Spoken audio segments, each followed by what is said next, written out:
Uy.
Hello, hello, hello, hello. Let's get my Fathom note taker in here too. Oh, look at these excited people. That's what I like to see. Hello, what's up? Welcome. I'm gonna make sure that everybody's getting in here. Okay. Sorry, I was 1 minute late. I was having a hard time finding the link. Feel free to turn your cameras on, off, preferably on so I can smile at you. But whatever makes you comfortable this morning, or wherever you're at. Maybe good evening, good afternoon. I am in Chiang Mai, Thailand right now, so it is bright and early, 7 o'clock in the morning. Um, where's everybody from? If you could just kind of message in the chat here, just where you're located, what brought you here today, why you're excited to build better growth systems for your business or for your clients. I see some Canada, Australia, Seattle, UK. We are worldwide today. Let's go. Uh, Shouts out Texas too. My brother's down there in Texas. I just spent some time down there. I'm from the East Coast though. If you guys know Virginia, that's my stomping grounds. Well, introductions. If you don't know me, I'm Trey John Edmonds. I am the guy for building anything voice AI related. I've pretty much been in the voice AI space from the very beginning. If you are familiar with where the space kind of got its big launch, it was about a year and a half, almost 2 years ago now, with a company called Air AI. If you were around at that time, you know that there were some things that went down that maybe is the reason why Air is not very prevalent anymore at this point. But I was one of the original license holders of Air. I helped do a lot of the product development over at Simple Talk and Vappy. I was the first Vappy agency partner because I just got into the space and was like full steam ahead. I pretty much didn't focus or live or do anything else other than just build really awesome voice agents and build the automations that actually let the voice AI agents shine. That's really where I kind of cut my way in the industry is, yeah, it was cool to have a tool that made a voice assistant that could talk to you, but taking these voice assistants as tools and really actually putting them into our workflows as business owners made all the difference. And that's really what I'm here to walk you through today is how do we take voice AI as a cool tool, and we're also going to cover text AI and other AI agents today as well, and how do we actually put them into a system that runs for our business but also is a system that we can leverage for our clients as well, because that's what everybody wants to do. They want to be able to provide value to the people that they work with, and every single industry and every single niche and every single market and every single company inside of those niches, inside of those markets, inside of those industries is going to need voice AI or text AI or AI agents as a whole. And who better than you to be able to provide that value? And if you don't necessarily have the skills to immediately start offering some really incredible AI agents, then partner with people who do, because there's plenty of us out here who want to be able to help change the world with this technology. So with that being said, I'm going to go ahead and jump in. A teensy tiny bit more context while I share my screen here. I have consulted over 200 companies in the last 15 months on AI solutions for their business. I have spent over 4,000 hours building the actual workflows, AI agents, and other business systems that run in these businesses.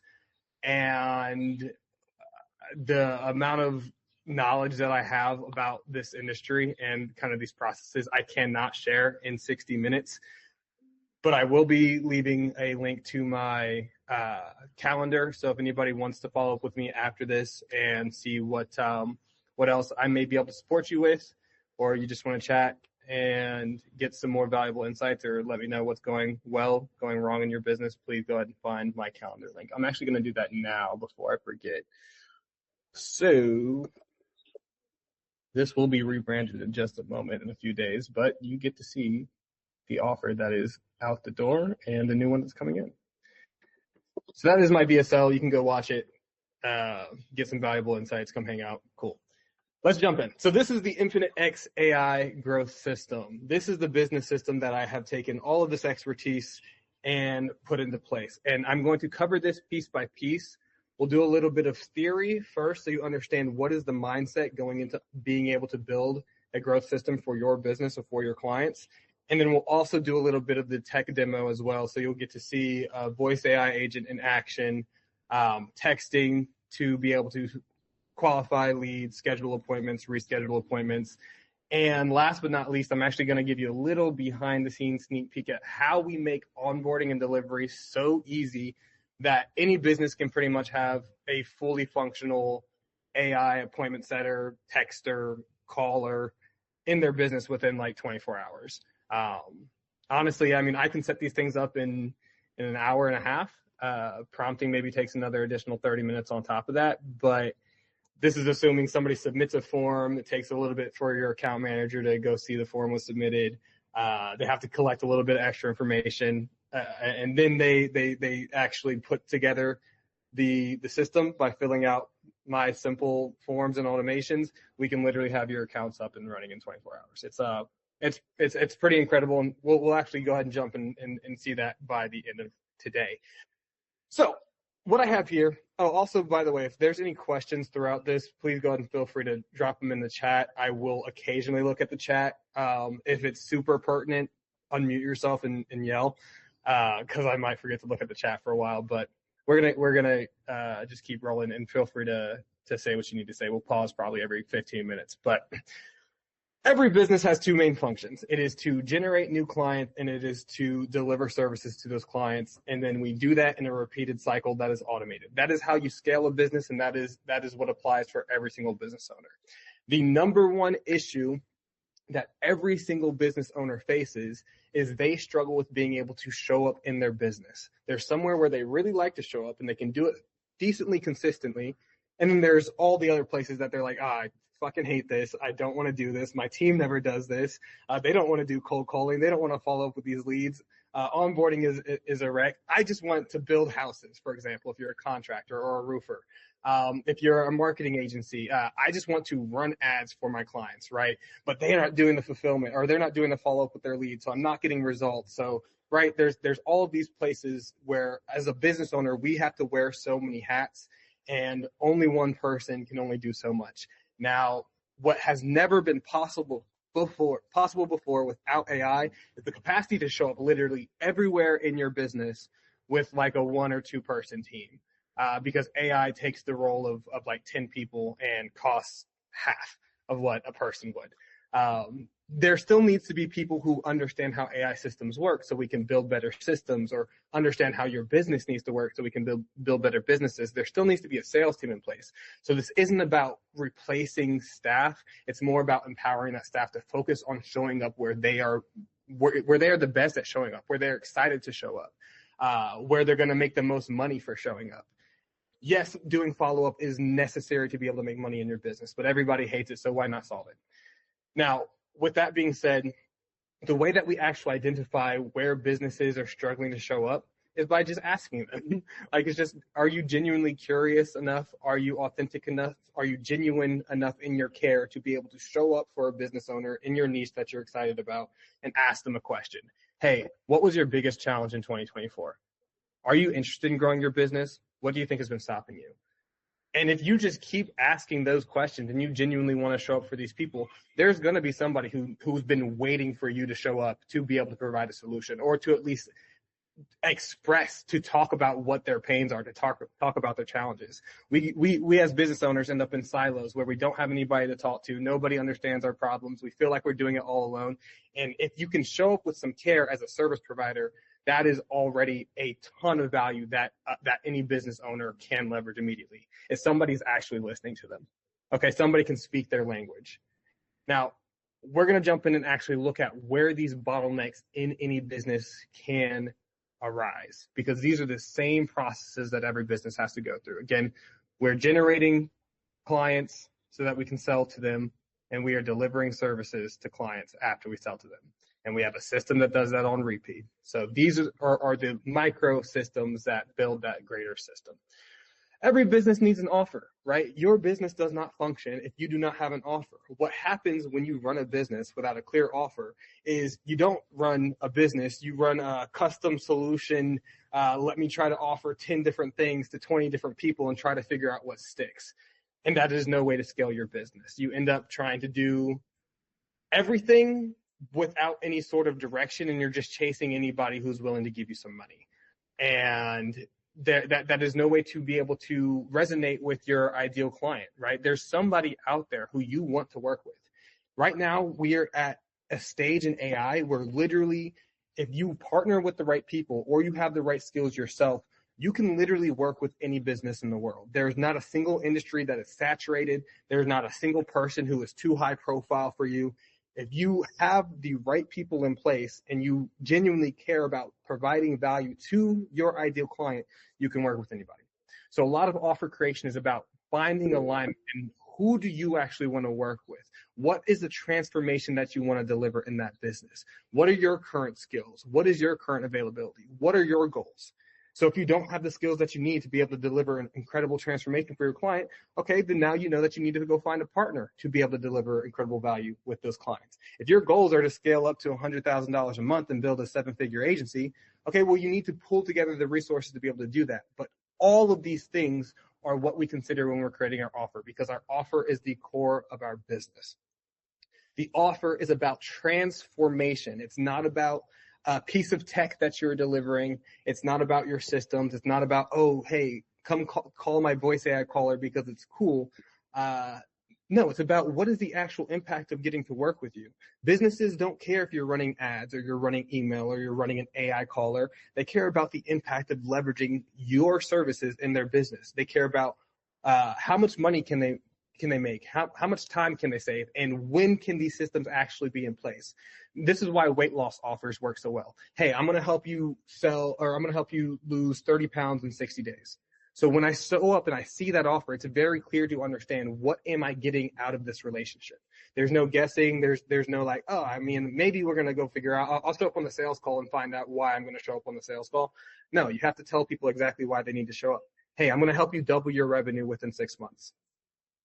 And then we put some other little pieces inside of our offer to reduce friction. So our done-for-you system is going to double your revenue within 6 months with happier clients, and our white label services guarantee success for you and your clients. So now they know, oh, they don't have to do any work. All of these systems are done for you. This is something that they can use in their business and for their clients, and we will be doubling their revenue within 6 months, right? So that's a very clear offer that when you show up and you see that, it's like, oh, okay, there's enough value that I'm going to spend 30, 45 minutes on a sales call now, right? So we have to put together an offer that is like a no-brainer. It is sexy for anybody who sees it, and they're like, all right, I can spend 30 minutes of my time, because this is an exchange here. I saw somebody raise their hand. I'm going to finish up offer creation and funnel creation first, and then I'm going to ask, I think it was Tony Gordon is the name I think I saw. So I'm going to go ahead and ask you what your question was in just a second here. So the first piece of every business is their offer creation. So what I want you to think about here is, how does this apply to your business, right? If you're building an agency, you need to have a super sexy offer that is super valuable for anybody who wants to convert. And, oh my God, I think somebody that I love just showed up on the call. Okay. I have a lot of friends in this space, so I just saw a name that made me excited. You want to make sure that this offer is super sexy for your business, but also if you're working with a client and they don't have a great offer, if they have a shit offer, then that's a service that you can provide for them as well. So if your clients are struggling and they haven't been able to show up and make a great offer for their business, they're not able to do really anything else. There's no scale there. There's lack of clarity in the direction that they need to take. So this is a service that can also be provided to clients. It's offer creation.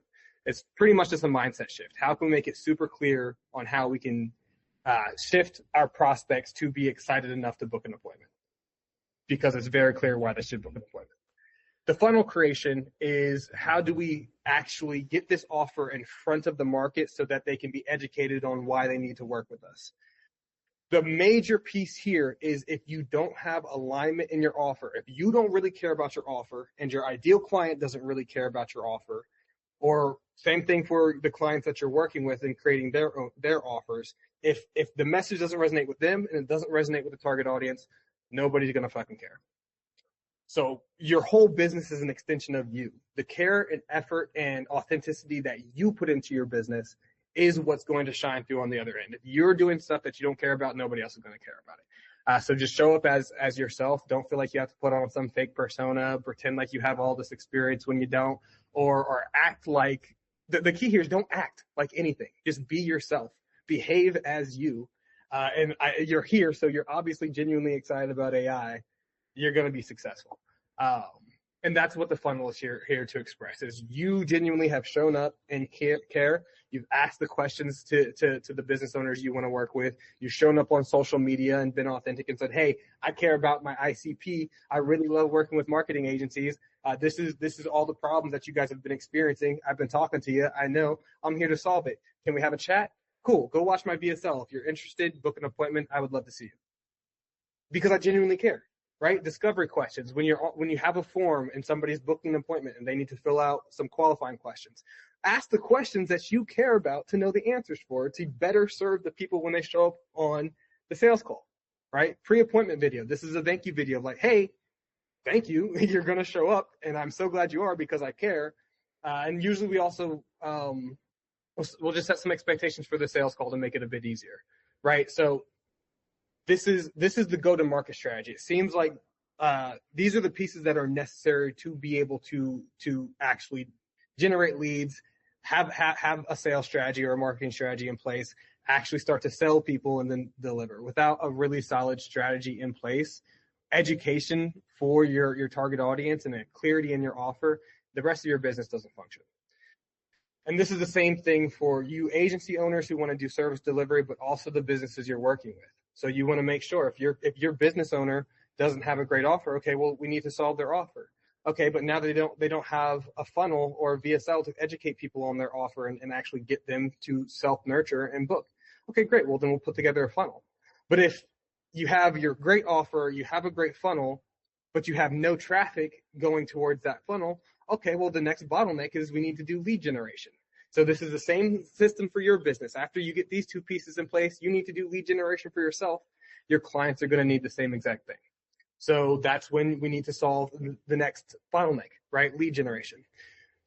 A point to keep in mind here while I go through this is you'll notice that each of these steps that we're going through string together and they build into the next step after it. Right now we're on lead generation. We went through offer creation, funnel creation. We're on lead generation. The reason for this is if we go through these systems step by step in order for your business, you'll notice as you're doing market research and speaking to your ICP, the businesses that you want to work with have to also go through the exact same step-by-step process. Now, it's so much easier to understand how to offer a full end-to-end solution to clients if you've already built the same end-to-end solution in your own business. You understand the value. It's easy to articulate and communicate what is the point of these systems because they're already working inside of your business. You need to do lead generation. Your clients also need to do lead generation. So you can do it for yourself so you can start to generate leads, and then you can understand how that works for your clients, and you can leverage the same kind of solution. None of these solutions work as a silo. So if my business owner has a bottleneck of, oh, they're not generating enough leads, somebody might say, okay, well, I don't know too much about running ads for clients, but what I can do is I can give my clients a ad generator template, right? So they can just put in a little bit of information. It generates a template to run the ad, and they can just go post that on Facebook ads, and that's going to solve that bottleneck for them. If your client doesn't know anything about actually setting up Meta Business Suite or identifying a target audience or pushing the budget up to at least $10 a day for 2 months, your client's going to fail before they even got started. So that's not a solution, right? When we think about actually solving a problem, we need to think about the full system. If I'm offering a template, look at all these other problems that just came up. They now need to go figure out the business suite. They now need to go ahead and set the budget. They now need to go ahead and identify target audience. They now need to do like pixel tracking if that's something that they want to do. What's a better solution? Saying, hey, I'm going to do all this stuff for you. I'm going to show you how it works, so you don't have any confusion about what to do to be able to set up an ad and generate leads with your business. I'm also going to continue to optimize the ad for you over the next 2 months, so we can be able to build something that works so well and continues to consistently generate business for you without you necessarily having to do the work of figuring it out by yourself. All you need to do is show up with the budget. Okay, that's a solution. And that's how you solve lead generation. If it's like generating leads that are consumers. Typically B2B lead generation, anytime it's a business, dude, you can find business information anywhere on the internet. Like Google Maps is flooded with businesses, right? LinkedIn, so many businesses. Apollo, so many businesses. Web scrapers can get most contact information for businesses because that information is public. So when we're doing B2B lead generation, it's cold email. It's cold calling, right? We're allowed to call people and say, hey, I have a business transaction for you. My name is Trey John from InfinitX AI, and I'm giving you a call to see if you're interested. AI cold calling is not illegal when you follow the regulations inside of TCPA. It is the Telecommunications or Telemarketing Consumer Protection Act. The point is it's protecting consumers. Businesses are allowed to do business transactions with each other. That's why they have their phone numbers posted all over the internet so people can call them. So you can call them. My point here is, again, when we're offering a solution for lead generation or any of these other steps, it's not in a silo. We can't just say, oh, here's a cold calling script, because now that creates the problem. Okay, they actually have to pick up the phone, find leads, pick up the phone, call those leads, follow up 6 times over the week, and try to book an appointment and close the deal, right? So you didn't just solve their lead generation problem by giving them a cold calling script. You just gave them more work to do and more problems. And if they already couldn't show up in their business to do lead gen without you giving them the script, your script is not going to help them suddenly be able to show up in their business. So the mindset for all these solutions is, how can you show up in the business for your owner so they don't have to show up there? And if you don't have the resources to show up there, then you need AI to show up there, right? So that's your new resource. That's your best friend. That's your business partner, is AI. I'm going to pause for just a second. I know that we're making pretty good progress here, and I feel like I'm rolling through well, but I've seen some questions pop up. So let me pull up the chat for just a second. Look at this infinity loop. I hope that it's not too confusing for anybody. Also, thank you so much, Max, for hosting all of this. I wanted to give a big shout out to Max because, he's just been super a regular value provider inside of my community on school, and has been engaged with me since I think all the way back in like April or March. We've been in contact. So it's really great to see all of the work that he's done, and to be able to bring so many awesome entrepreneurs into one space, people who are excited about this tech. It's dope. So shouts out, Max. Thank you, Max. And also shout out all the other presenters. Okay, Paul, you're killing it. Thank you for sharing my YouTube stuff in here and keeping everybody up to speed on where they can find me. That's great. Who asked the question earlier? Was it? I think I saw Tony something, but I don't see if Tony or whoever it was that raised their hand earlier still has that question, go ahead and unmute yourself and just let it fly. And if you don't do that in the next 30 seconds, the next 3 seconds, anybody else can ask a question now. The time limit is up. keep us using phrase show up in your business. Yes, dude. I'm gonna keep using that. I think I know what you mean, but I don't want to assume anything. Can you explain? Um, I'm gonna answer that one. Who was about to ask a question here? Go ahead. I'd like to ask a question. What you got? Okay, so what you're suggesting is that you have an offer that we Yes. use. Okay, my channel is cold email. Would you suggest that in a cold email to have an offer prepared? A cold, sorry, you cut off a little bit there. A cold email that has a what? An offer. Like I'm trying to Uh, get the attention of people who don't know me yes, or yes, uh, yes. You're, so is it practical to have an offer right off the bat? Or is it more about raising curiosity and interest for them to yeah. apply and then offer something? If you follow, I guess traditional marketing, they're going to tell you awareness, interest. It's AIDA, right? I think awareness, interest, decision, action. Um, I think a lot of that is bullshit because at this point, so many people have used that approach that it's just gotten the market has been desensitized, right? The stimulus is no longer triggering a specific action, and there's just been a lot of like BS in marketing from other people. There's a lot of people who genuinely have value that have used that methodology, but there's also all the people who are just like, hey, I'm going to sell you some shit, but I'm going to wrap it in a Christmas present, wrap it in gold, and now here you go. So what I find a better method for generating interest is just showing up authentically and being direct. Like everybody just wants information efficiently and effectively, and that's what your offer is here to do, is to be able to communicate exactly why you're showing up in their inbox or why you're posting this content, right? Who are you serving? Why you're DMing them, right? Why are you on YouTube right now? Like to explain whatever it is you're explaining.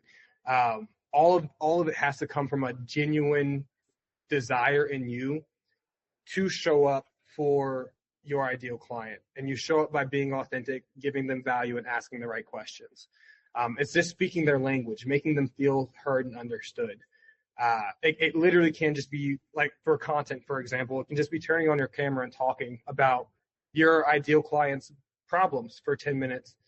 And it's going to end up in front of your ideal client. They're going to say, wow, this guy actually understands what I've been facing. I felt so alone this whole time. And that is the value that you can share, is like people don't have to feel alone in their business anymore. Same thing in your email. If you can show up and just say, hey, ICP, I found your information because I was doing some research and I really wanted to reach out to you. I help you achieve a specific result in specific timeline, and I do it without you having to do any more work, right?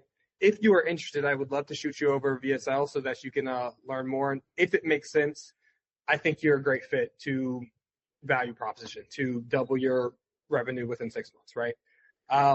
That's my approach because it's just like, it's to the point. Not everybody converts.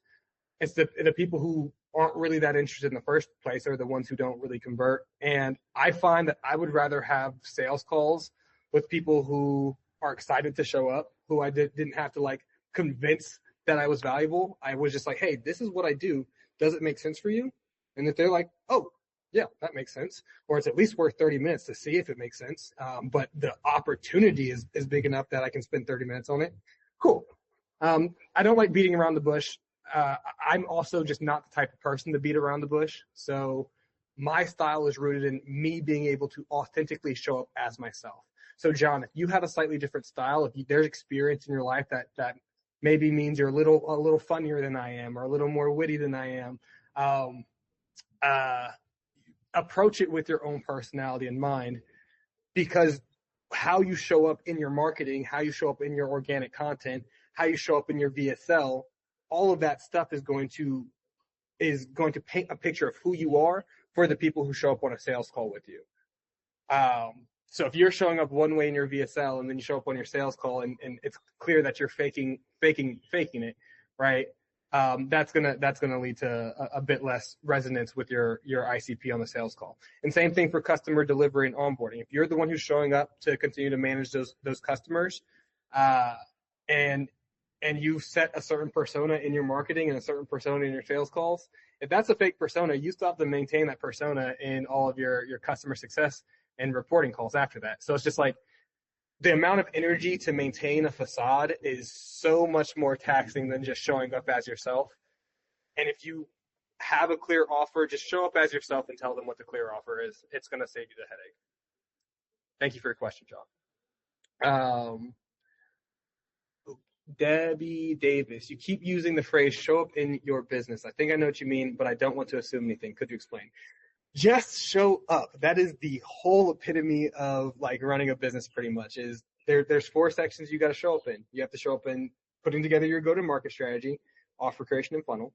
You have to show up in your marketing, which is business development. Okay, so that could be organic content, that could be cold email, that could be ads, whatever. You have to show up in sales. That's the actual like sales prep and sales call. 30 minutes. Hey, I'm going to do a discovery and figure out what's going on in your business, and et cetera, et cetera. We'll cover my sales approach in just a second as well. And then you have to show up in customer success, which is onboarding and delivery, right? So these are all of the places where there is some sort of activity, action that you have to actually show up to do to be able to fulfill that role, right? Now, if I'm a business owner who, for example, say I run a roofing business and I'm the one who's showing up to actually fix the roofs, can I show up and answer the phone all day? Can I show up and do admin work?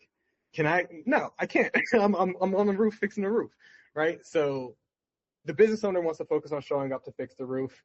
He needs support in hiring other people. That's why we hire, receptionists, right? So they can show up and answer the phone for us. That's why we hire accountants, so they can show up and do taxes for us.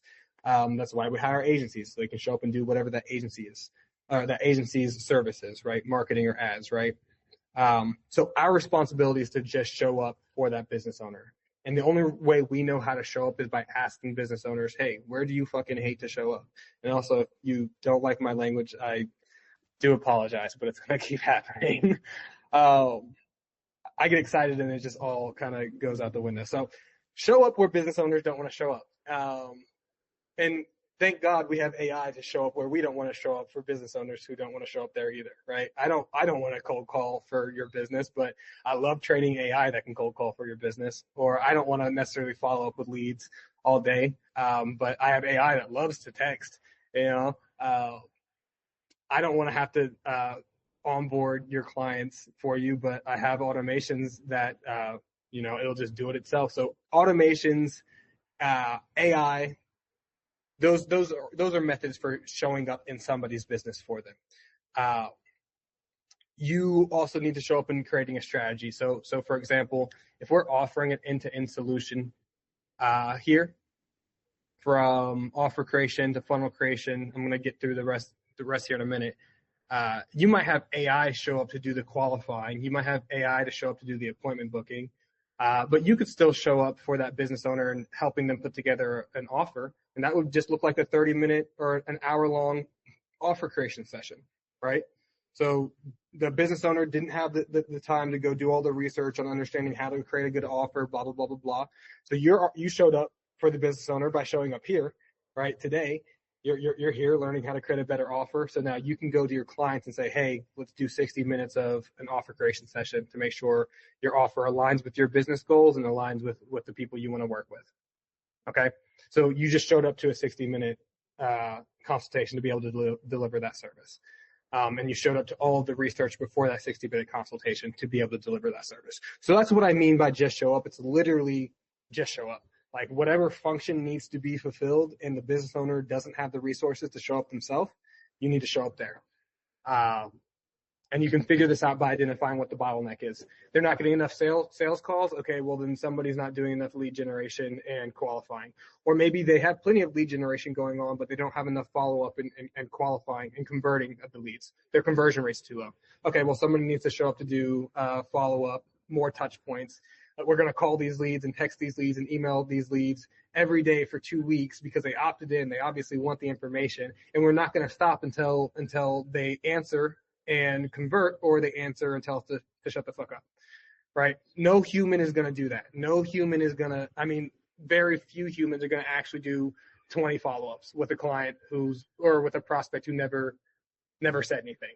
But that's what AI can do, and it actually does convert more people, right? We get busy, we forget about that thing we signed up for, and then like, it takes somebody saying, hey, 7 or 8 times for me to say, oh, okay, I'm actually going to take that action now. And when people opt in, we are literally, it is our responsibility to reach out to them until they respond back to us. They opted in, they want this information. If we just give up and stop trying to give them the information, we're not doing our jobs. And again, thank God for AI, because AI cannot do that for us. So again, that's what I mean by just show up, is literally show up. You do the same thing with their content. You show up on YouTube authentically as yourself for your ICP by talking about their problems, making it clear that like, hey, they're not alone, and giving them some value. The value could just be you showed up authentically, smiled, and you made them smile today, which is, a beautiful blessing, something to be grateful for. But it could be, hey, I'm going to teach you how to build this entire automation flow. I have several 6-hour long YouTube videos if you want to go watch how I give value to people. So there's a whole bunch of ways to do it. I'm typically leaning towards I'm just going to turn on my screen and show you guys what I'm building today. Which I'll also do a little behind the scenes for that. But I'm going to keep rolling forward. I'm actually going to check the chat one more time real quick. I would remove the word just. It makes it sound like it's supposed to be simple. It is. There is nothing simple about it, and that will lead to disappointment. I hear your hesitation there. My consideration is my whole offer is literally called Growth is Simple, because the market and a lot of people's mindset is that growth is difficult, and it's not. If it is literally, it's literally just show up. Like I say just because it is that simple. Like you don't have to do it by yourself, is my point. If you can find people who can do it with you, again, I offer white labeled services, so I'm one of those people who can do it with you. I'm here to make it simple. So when I say just show up, I do mean that, because I have made it so simple that all you have to do is just show up where you want to. If you love taking sales calls, hey, we help build your offer with you. We help build your funnel with you. We actually do the service delivery for you and give you the product that you want to go sell. So you can just show up and do the sales, right? I'll show up with you and do consultation with you, weekly, to make sure that you are functioning in your role the best that you can. And we just have to show up together. So yeah, it is that simple. I can't put it any other way. It just is that simple. It doesn't have to be hard. AI makes it easy. And when you do it enough times, like repetition forms a habit, it becomes practice. You know how to show up consistently because you're just doing it. It's not hard to turn on your camera and make a YouTube video once you've made a couple. It's not hard to push the button and start an email campaign after you understand how email campaigns work. You just upload your lead list, push a button, and it goes. It's not hard to do research to learn these things, or reach out and ask for help, or pay somebody to do these things for you when you know who to pay. And there's plenty of people out here like, hey, give me money and I'm going to make your life simple. And that's what it should be. Like, I want to make it clear, complicated and difficult and hard, that's not high ticket sales. Nobody is going to give you a lot of money because something is complicated and difficult and hard. So it's intentional that we make these things seem simple. I'm intentional about saying, hey, it is simple because I'm literally going to do it all for you, so that people give me more money and give me a percentage, and they don't have to worry about it. That's why people are confident in giving me like high ticket prices, because I've made it simple. Like, hey, you don't have to worry about all the complexities. You don't even have to think it's complex. And trust you me, it was definitely complex for like the first year of this, for sure. But at this point, it is simple, because we spent 4,000 plus hours actually showing up and building this stuff. And now if you want to go spend 4,000, 5,000 hours like building the stuff, you can. It's very possible. But also, if you don't want to do that, I understand. I've made it simple to show up and hang out with me, and we'll make it happen. Or I can point you in the direction of one of my partners, and they would love to work with you too. Thanks, Paula Chase. Debbie, I hope that helps. I'm definitely not trying to be dismissive of your comment, and I understand that. But it's a typical mindset of the agency space right now, and as it has been for years, is like, hey, this stuff is hard. Growth is not this like, easy step-by-step process. I think the only person who really has made it seem easy is like Alex Hormozy. But a lot of this can be easy now that we have the tech in place. And I would love to kind of, if you're interested, book a meeting with me and we can talk about how you can show up in your business. Free 60-minute consultation to identify, why this can be simple for you. Debbie, in brief, showing up, being actively, intentionally, and fully engaged in the roles, responsibilities, mindset required to drive the business forward. Exactly. A lot of this does take like self-work too. Like if you have a history of not being able to necessarily be authentic with yourself, and this happens to all of us, right? There's a lot of suppressors around. So take some time to just like, drink some tea, maybe go for a little walk or something that just makes you feel okay, and then reflect on like, how can you better show up in your business or for your clients? Take some deep breaths and really visualize, what does it feel like to show up for a client and deliver transformation? If somebody came up and thanked you for delivering whatever the transformation is that you want to deliver, how would that make you feel? And then lean into those feelings whenever you're building your offer and building the rest of your funnels. If it would make you feel grateful and confident and excited to be able to help a business owner double their revenue in 6 months, and they thank you for doubling their revenue in 6 months, like, I would feel like the shit. That's why I do feel like the shit. Excuse my language again. So feel that way when you're coming up with your offers, and it's going to make it easier for you to show up in that spirit, right? Get into the spirit of the thing. Okay. I would remove, Trey John, are you at a level where you are doing JVs and taking equity or profit of people's businesses versus high ticket sales? Pair both of that. I am not asking for me. You just said something like that. I'm not asking for. Okay, cool. Thank you, Robert, for that clarification. Are you doing JVs? Yes, I will do JVs. I don't usually go out of my way to do JVs.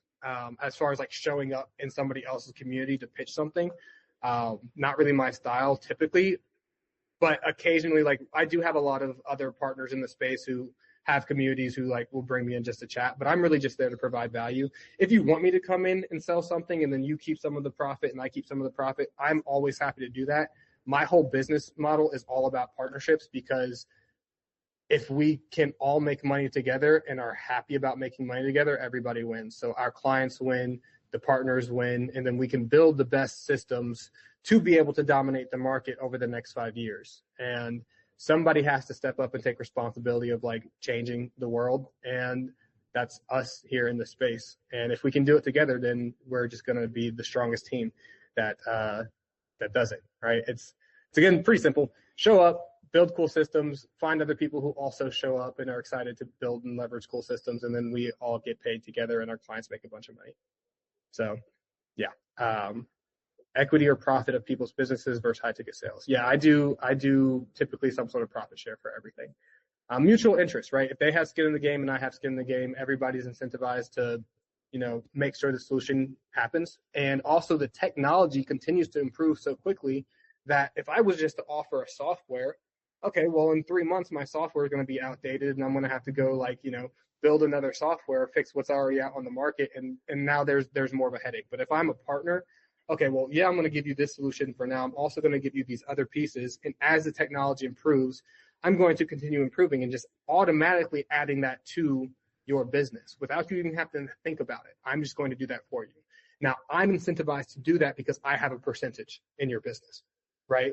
And you are excited about working with me and giving me my percentage because you just, made all this extra money. Keeping your percentage of a lot of money is more than keeping 100% of no growth, right? So I don't want people to necessarily keep 100% of what they're already doing. I want to help them grow to a place where they're happy to give me my fair share. Okay. Reese Poole, what is up? You're obviously a seasoned veteran in this all, and I'm pretty new to the space. I was just wondering, if you're in my position where you've just started from zero, but you had all the knowledge you do now, what would you go about to basically growing in the space? I would go about following this growth system, step by step in order. You need to start with your offer. Like this is I'm actually, to answer that question, I'm going to continue going through this growth system. And Reese, I will circle this back to tie into how it's valuable for you, for right where you're at. But offer creation is the foundation of your whole business. If you don't have an offer, you need to get an offer in place. If you don't know how to get an offer in place, you need to identify what are your current skills, what are your current goals, Who do you want to work with, and what is the transformation you want to be able to deliver for that person? And again, you are allowed to choose anything you want as long as it really resonates and aligns with you. If you actually care about delivering that transformation to that ICP, you will show up every single day to do what you need to do to deliver that transformation, to get in front of that ICP to say, hey, I'm here to deliver this transformation. Your offer has to be something that excites you, that keeps you not necessarily motivated, but just keeps you excited and willing to put in the effort. So even on the hard days, you're like, I'm still excited about this. I'm doing something that I love to do, or I'm working with people I love to work with. So it's not a struggle even when it's hard.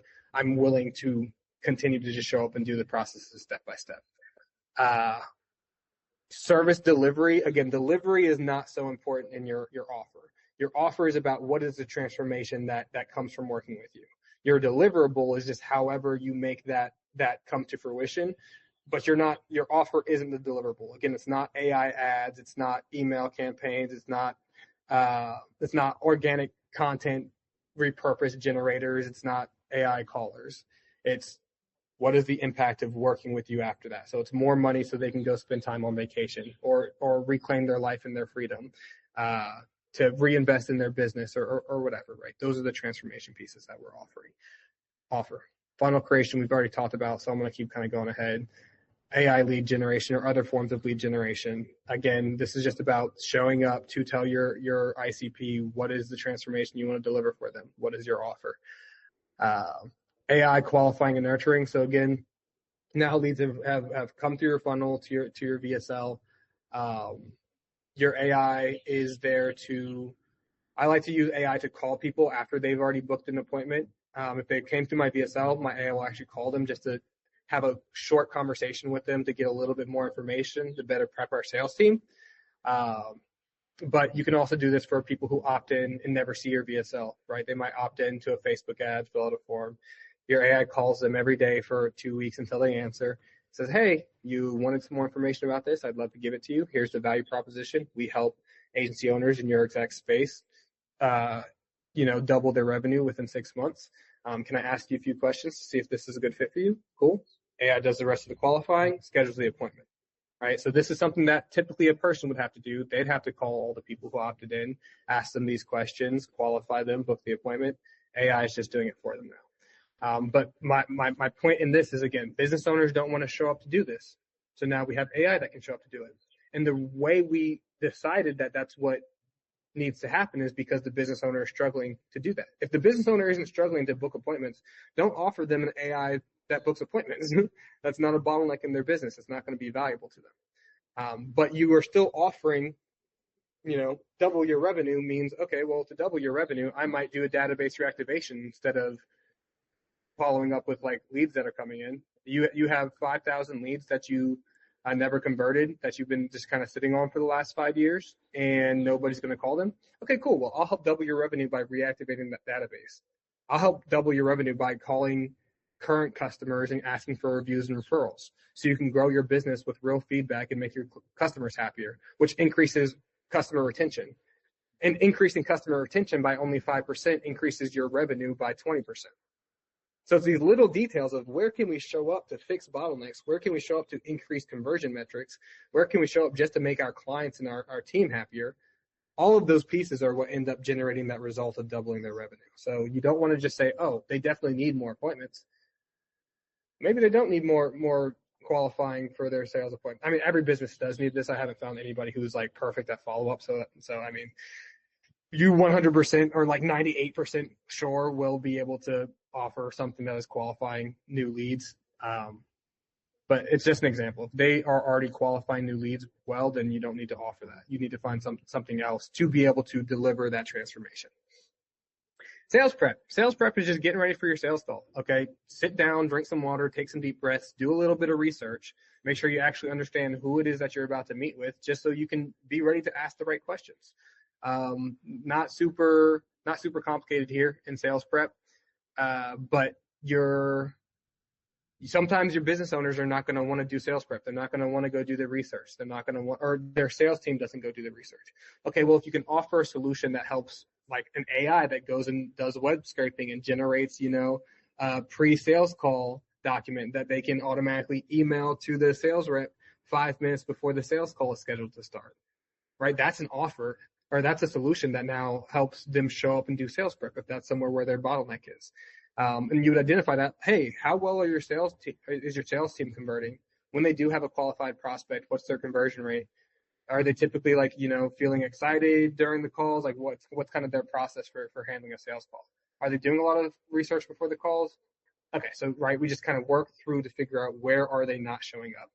And that is the main cause of any problem in a business is somebody in the business is failing to show up. The business owner is failing to show up, or their team is failing to show up somewhere. Sales call. Sales call is also all about showing up. The actual sales call itself, the majority of it is you showing up to ask the right questions to be able to understand, and diagnose what is the bottleneck in the business. Where are you failing to show up in your business? I'm going to briefly share my sales methodology. I see that some of the questions I ran a little bit long on, so I'm going to kind of get through this a little quicker now. Sales methodology for just showing up is called the aligned method. If it's aligned, it's easy. If it's easy, it's aligned. When you're doing the things that you actually care about, it's not hard to do them. And in your sales calls, you need to be showing up and caring about the client that you're talking to. And this looks like building an authentic connection, asking them about their life. Why did you start your business? What about it actually gets you excited? Tell me more about, what you're experiencing right now in the business. So this is about building a connection and learning their story, understanding what actually is happening inside of their business right now. Where are they at currently? Where do they want to go? And what has stopped them from actually being able to achieve that? And this looks like literally 30 minutes of just discovering, asking more questions, investigating their current reality. And you can start to generate some insights like, oh, you're failing to struggle. Your metrics are low here because you're having a hard time showing up here. So do you think if we were able to show up here 24/7 consistently and increase your metrics, that would actually lead to achieving that goal that you set? Right? Yeah, that makes sense. Cool. Well, we're gonna fix this metric. We're gonna fix this metric. We're gonna fix this metric by showing up, and that should be how we can help you achieve that specific goal, right? Would you care if I kind of show you how we do that? Great. So your 30 minutes of discovery are what allow you to navigate what it actually looks like to work together. So, hey, you don't have enough lead follow-up happening. You actually aren't generating enough leads in the first place, from your own words. Once leads are generated, nobody's following up, and it's really making your sales team struggle. And you're also losing your sales team because they're not getting enough qualified appointments and they're not happy, right?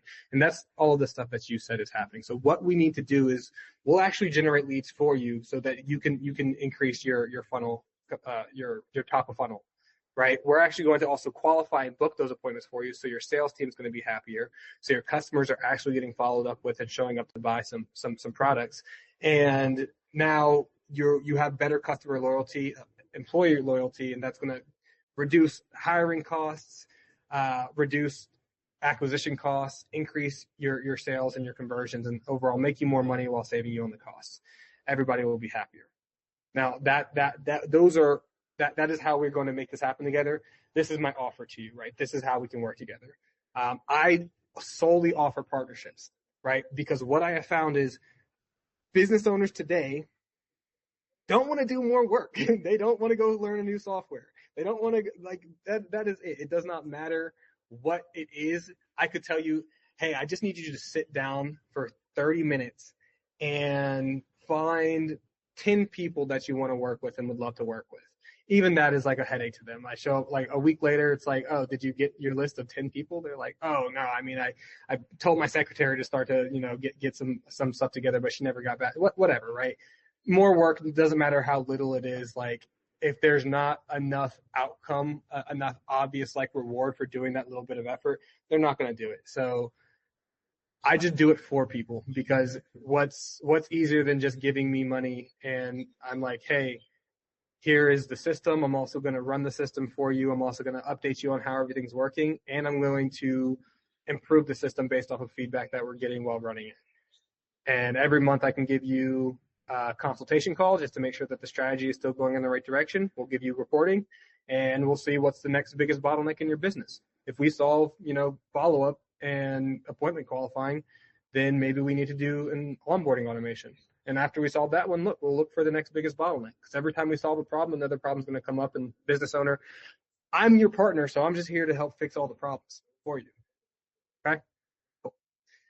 So that's pretty much what the sales call is what are the bottlenecks? 30 minutes of just speaking their language, getting to understand what the bottleneck is, positioning yourself as the person who can solve those bottlenecks. Only if you genuinely feel like you can solve those bottlenecks, that you actually want to work with this client. If you're talking to somebody and you can't stand to do a 45-minute sales call with them, you're not gonna stand to be they're not going to be a good client for you for the next 6 months, right? You're going to hate every time you have to talk to them if you can't even get to a sales call with them.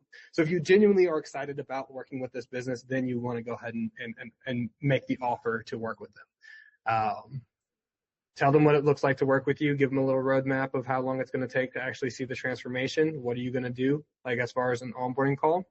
Okay, well, we're going to do onboarding call, then we're going to start building the system, and then we're going to launch it. We're going to meet weekly just to make sure everything's going smoothly in the first month, and then it's off to the races from there. All right, so just make it clear what they're getting when they sign up with you.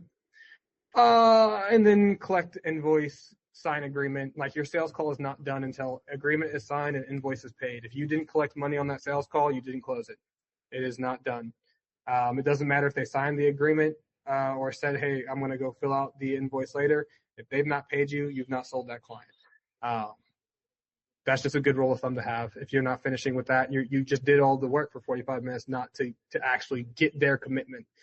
Getting the invoice is not so you get paid. It's not so you have money. It's so that your client now is committed to actually getting the help that they need. They need the help. It is your responsibility to help them, right? And for them to get the help, they need to pay and be committed to receiving the help. So it's not about I'm a money grubber and I need people to pay me every single time they meet with me.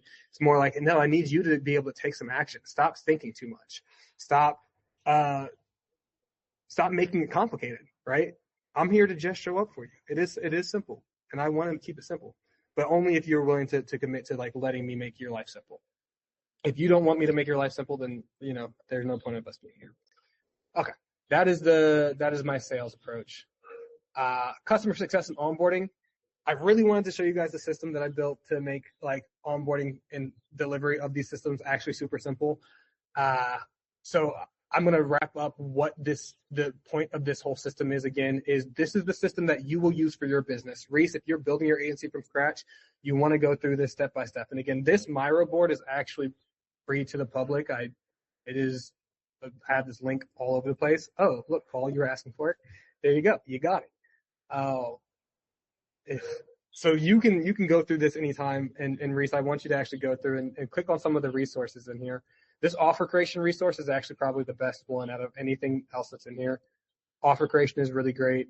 And then if you go find that aligned, this Gamma board here is also free to the public. So if you want to go review kind of my sales methodology, that is for you as well. So 2 really great resources I just posted in the chat.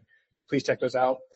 Again, so to recap, every business, including you guys who are building your business and your clients, have 2 main functions. Get more clients, deliver for those clients, then the automations just do that on repeat. Your offer creation is the foundation of your business. You need to start there. If you don't have a good offer, you don't have a good business. All of the next pieces really just continue to build off of the pieces before it. So your offer is done. Your funnel is now how you actually nurture leads through what is the customer experience of engaging with your offer in your business. Lead generation is how you fill the top of the funnel now. Nurturing, qualifying is your middle of the funnel. Sales prep and sales call is your bottom of the funnel, then do delivery. If you want to be able to offer something that is an end-to-end system, you need to think about it like a system. When I solve one problem, am I actually solving that problem, or am I causing more problems? And if I'm causing more problems, then I also need to solve those problems, because that's the only way a high-ticket deal is going to work. Now, onboarding, delivery, how to build the agents and actually make it super easy. Typically, this is something that has taken most people, for a long time, this has taken weeks for some people to actually be able to build an agent for a company and have it functional. I have cut that time down to 20 minutes. So I'm going to actually show you. This is a little a little secret here. You guys are the first ones anywhere other than my partners to ever see this. But this is my account setup automation, pretty much. I'm not going to go into the details of what every single one of these pieces do, but if I fill out this form here, I'm going to have to change that URL after this too, but pretty much I just have to fill out a form that is like, okay, what is the name of the business that I'm setting this up for? An FAQ, what is the product or service that we're working with? Who are they targeting? We set up some of their Go high level, their private integration token, their location ID from Go high level, get their Twilio information, their phone numbers, put in a little bit of context for how the AI needs to perform, and set a couple of webhooks. That form is submitted, and literally the entire system is now functioning inside of both Go high level. A VAPI assistant is created, a texting assistant is functioning, and I'm actually going to show you guys this as like a functioning tool now. And that's how I'm going to wrap this up, is I'm actually going to show you these things working. I was going to actually submit the form and show you me actually like setting up an account from scratch, but then we ended up talking more about the actual system. This is really like a fun little bonus. Like, if you want to be able to deliver awesome like AI agents that show up in the business and the rest of this offer, you can always work with me. And again, I offer white label services to my partners. I prefer to work with business acquisition, so businesses that are literally going out and buying other businesses. That is my favorite industry. That is all mine. That is typically where I'm doing my done for you services at. But pretty much any digital product, online coaching, info product, e-commerce, anything that is purely digital in its delivery, that is typically where we're going to be able to do the most, see the biggest results with the least amount of headache, right? If you're trying to scale up a home services provider, HVAC, plumber, whatever, they still have to do their service delivery. They still have to show up somewhere. They might not have enough trucks or enough people on those trucks to be able to do the services. So there's only so many leads and deals that they can actually close. But if you're working with somebody who has a digital product that has infinite supply, it doesn't matter how many sales calls they take. They can keep spinning those deliveries up, right, in no time.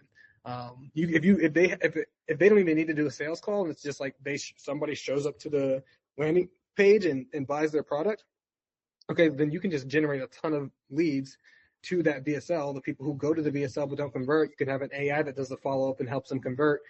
And there's no bottleneck of like service delivery there. As long as the product is actually valuable, whatever the digital product is, then those people are going to be the easiest ones to scale with. Okay. Everybody else that's presenting this week is going to show you some cool stuff as far as like booking appointments with AI and other stuff like that. I have an AI calling and texting solution that allows me to schedule appointments with the voice assistant, which is what's happening up here.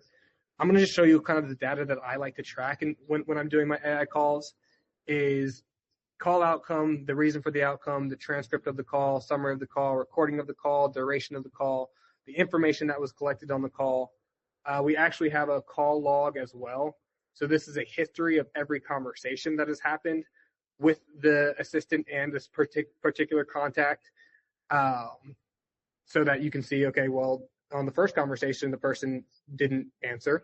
Second conversation, they did answer, and then, we talked about this stuff, and an appointment was booked. Great. This is the appointment that was booked. Here's the link. It's in here somewhere. Well, here's a link to the appointment in your conversations tab. Your opportunities pipelines are also being updated, so it's easy to see from a high level of, okay, I have all of these contacts that we're just talking to the AI. What ended up on all of those conversations? Well, we're automatically updating your pipelines as well. And then with texting, we can also automatically reschedule appointments too with an AI that can just like respond, and that's via WhatsApp or via SMS. I did want to kind of show you that in action, but it does all work. And again, it takes about 20 minutes to actually get functioning. Another 30 minutes of prompting the voice assistant, and then maybe another 30 minutes of prompting the text assistant if it's not perfect. But I also have an automatic prompt generator. The reason why all of this stuff can be set up in 20 minutes is because it automatically updates your entire Go High level. It automatically updates your entire VAPI. It automatically creates the assistant on VAPI with the tools. It automatically creates the tools on VAPI. It automatically writes the prompt for VAPI. So it's like, you literally don't have to do any work. You just fill out that form and the rest of the stuff happens automatically. Because I've already taken the expertise of 4,000 hours and built it into automations that do the work for you. That's how I'm showing up for you now, is I'm taking my 4,000 hours, putting it into an automation that you can use anytime. And now you don't have to do 3 weeks of onboarding or account creation or 4,000 hours of trying to figure out how to make it easier. You can just have the easier solution. That's all I have for you guys today. I am going to actually keep this open for a few more minutes. I mean, for as long as you guys want to hang out, I'll answer questions. I don't mind going over. If anybody does have to go, that is fine. But I am going to kind of stick around to keep answering questions because I like you guys and I want to. So go ahead, shoot, what you got? Oh, sorry. Before, if there are people who want to leave, again, go find my Growth is Simple program, the VSL. That's awesome. If you are looking to build your own AI agency to offer these kind of services, great fit for you. But also, if you already have clients or are running info product business, e-commerce business, digital product, online coaching, community, anything in that digital space, or a business acquisition, and you need somebody to literally grow that business for you, you're also a great fit for me. I would love to meet with you too in that case. If you have any referrals, anybody in this position who needs done for you services, I will also happily compensate you reoccurring, so month after month, not like a one-time, here you go. I will pay you every single month for referrals that close. Again, I'm all about finding people who are excited to grow in the space and want to grow together. So if you help me be able to help a client, I also want to help you do whatever it is that you want to do in your life. Get you paid and also even offer some free consultation too, because at that point, you're my friend, right? You help me help other people, so I want to help you. That is all I can do. That is everything I can do. It's a lot of stuff that I can do, and I want to do it with you. Okay, let's get into some questions. I'm hyped. Thank you guys so much for your attention and your energy this whole time. I can see that everybody was excited. I really wanted to show the system in action, but I'm going to post a YouTube video later this week. I just now decided. So yeah, if you want to see me actually use the system to set up an account, I am going to set up an account from scratch. It'll take like literally 20, 30 minutes, and I'll post that on YouTube later this week. So if you didn't already see my YouTube link, thank you so much, Paul, for pasting this in here so I can just copy and paste it again. Go ahead and subscribe to my YouTube channel. You can also follow me, or you can also join my school community for other updates. Am I still sharing my screen or no? No, I don't think so. That's fine. I'm also going to paste my school community here as well. Shouts out Chase, subbing. Chase, I also, as soon as you turned your camera on, I started smiling. I was like, let's go. It's another person in here that I like. Reese, you've been smiling this whole time. Jonathan, definitely the biggest smile. Just very engaged the whole time. John Cunningham, thank you so much for your great questions. And also Deb, was it Debbie or? Yes, Debbie, thank you for your question and the clarity on just showing up. That gave me a great opportunity to talk about the importance of mindset. If it's a line, it's easy, and we're here to make it simple. Simple is what sells high ticket, and I want to make your life simple. So now I will actually take questions. So Reese, you have your hand raised. What you got? Right. Well, I'm basically sat here. I'm being presented with all this information. I'm not sure where to start.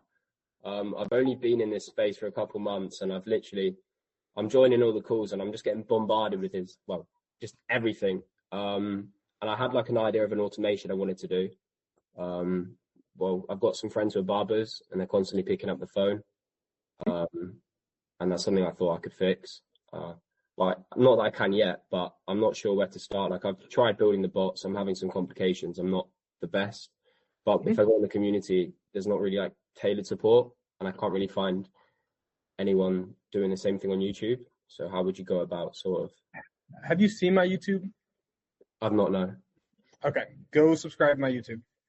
Okay. I have long videos of literally just actually prompting an assistant in Yeah. real time with you, of building the tools from scratch with Hmm. you, of hooking it all up. So literally, like anything as far as the tech stuff that you need to learn, prompting really is just like building a muscle. You gotta do it to get good at it. Yeah. It, without having the experience of training an AI, it's like training an AI is just like training a person. You have to understand how to clearly articulate what is the actual job you need to do and how do you need to do it. So oftentimes we drop the ball and we give like 70% of the details that we think are important, and then we have AI try to figure out the rest. And that's usually why prompts are failing. So it's just about being very clear and thorough in your instruction of like, this is your job. And talk to your AI in second person. It helps the AI know how to speak to people better too. Little fun fact. If you prompt agents in the speaking language that you want the agent to speak in, so if you use a witty, funny, sarcastic style in your prompting, the AI is going to be better at being able to be witty, sarcastic, etc. But go watch the YouTube, because I will actually I sit down and I do the stuff from scratch. I mean, how did you start out 2 years ago? Because I can't imagine there was much. There was nothing. How did you learn?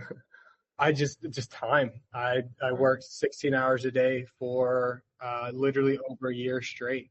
I'm at 16 months on 16 or 17 months now, actually, on Voice AI specifically. I've obviously expanded to do other stuff as well, email campaigns and AI texting and like the whole growth strategy. Like I'm a full business consultant at this point, but it started just by prompting. So when I got in, Air was kind of the thing that came out, and they had like a really very basic training program of like, hey, here's how you connect an API to go high level so you can trigger a call.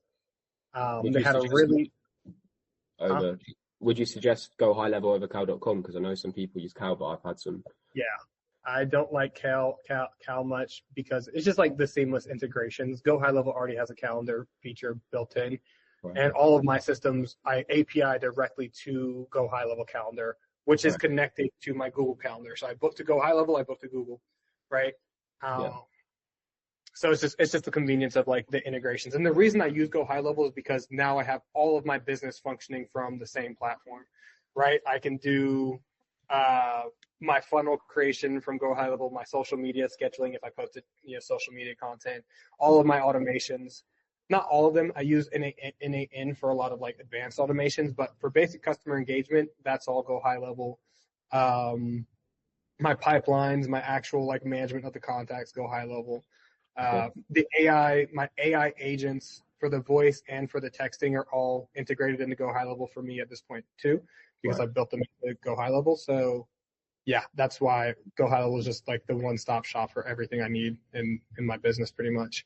I just integrate other tools into that platform. Right. Okay. Thank you. Yeah. The YouTube video you're going to want to watch is if you're looking at prompting, there's a 6-hour video. Yeah.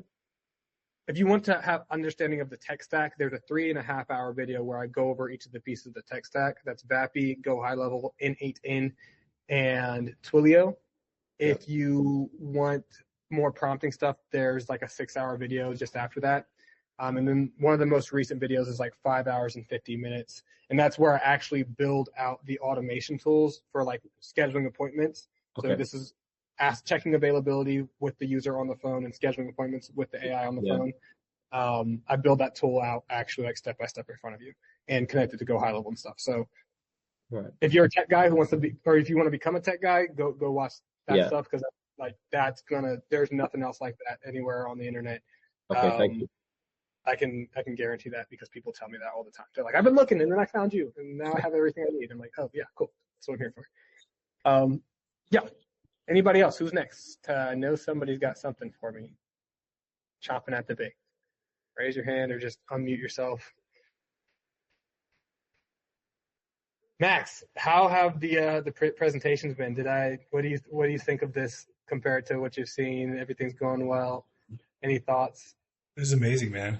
people like there's a lot of people that are building stuff, and we have access to a lot of templates in Jack's community to build stuff, but there's a lot of struggles on how to like turn that into a business. So it's amazing. Awesome. Cool. Cool. That's all I'm here to do is make sure that you're actually able to build something that is sustainable and enjoyable for you and for your clients.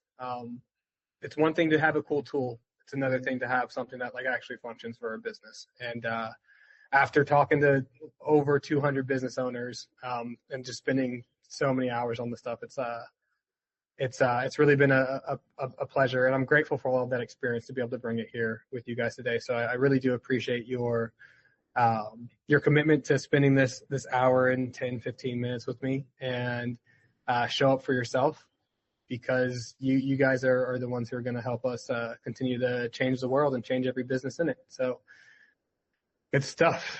That's all I got. So if the questions are done, I'm still going to just hang out until everybody pretty much leaves, because I don't want to leave the party before the rest of the guests are out. I'm a gracious host in that regard, but come meet with me if you need me. If you have businesses you want to work with me, you can be a partner. If you have businesses you just want to refer to me, I'll still give you some recurring revenue for that. Either way, whatever you need, I want to make your life easy. So yeah, get excited, have fun. Growth is simple. Come hang out, watch the other presentations, because I'm sure there's other people in here that are going to just like knock your socks off with more of the system stuff. I have some really great systems, but I'll just show that on YouTube later this week since I couldn't do it today. Cool. Mark, what's up? Mark, what you got? Hey, Trey John, appreciate your videos. They're awesome. Cool. Just a quick question. I'm scared to go into N8N. Like, I'm fairly familiar with Make, but can you just shed some light on, like, it seems like everybody is like, once they get to a certain point, they're like, well, you got to go to N8N for pricing and things. But from someone who's okay at no code, but not a developer, is that a scary trail to go down, or how do we approach that? So if you're still, it's not necessary. You don't necessarily have to go to N8N, but the value of switching to N8N is threefold. One, your pricing is better when you self-host. That means you put N8N on your own cloud server, and you pay $6 a month to be able to use unlimited automations, unlimited actions in those automations, and you don't pay anything extra. That is unfathomable. Like to be able to do that kind of workload on Zapier, for example. I mean, Zapier, you pay what, $29.99 for like maybe 400 actions. It's something ridiculously small that is just bad. Make is where I stepped up to from Zapier, and I used Make for a while, but where Make drops the ball is again in their pricing, and two, their error handling is actually like absolutely atrocious.